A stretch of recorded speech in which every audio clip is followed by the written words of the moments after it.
পৃথিবীতে এমন একজন মানুষ আছেন যিনি কারো রক্ত নিতে পারবেন না, এমনকি নিজের সন্তানেরও না। এক নারীর শরীরে পাওয়া গেল এমন এক রক্তের গ্রুপ যা বিশ্বের আর কারো নেই। গুয়াডেলুপের ৬৮ বছর বয়সে এক নারীর শরীরে আবিষ্কৃত হয়েছে গুয়াডা নেগেটিভ, একেবারে নতুন অনন্য এক রক্তের গ্রুপ। ২০১১ সালের এক রুটিন চেকআপে ধরা পড়ে তার রক্ত কোনো প্রচলিত গ্রুপের সঙ্গে মিলছে না।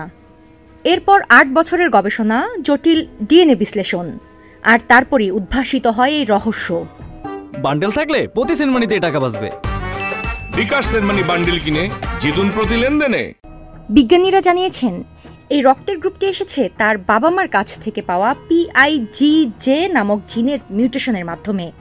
এই পরিবর্তন রক্তকণিকার পৃষ্ঠে প্রোটিনের ধরনই বদলে দিয়েছে, ফলে সাধারণ রক্তে তার শরীর প্রতিক্রিয়া দেখায়।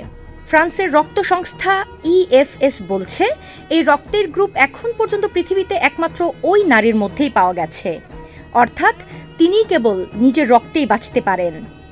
EFS এই আবিষ্কারকে চিকিৎসা বিজ্ঞানের এক যুগান্তকারী পদক্ষেপ হিসেবে দেখছে। এই রক্তের গঠন বুঝতে পারলে চিকিৎসা জগতে নতুন দিগন্ত খুলে যেতে পারে, বিশেষ করে জটিল ট্রান্সফিউশন কেসে।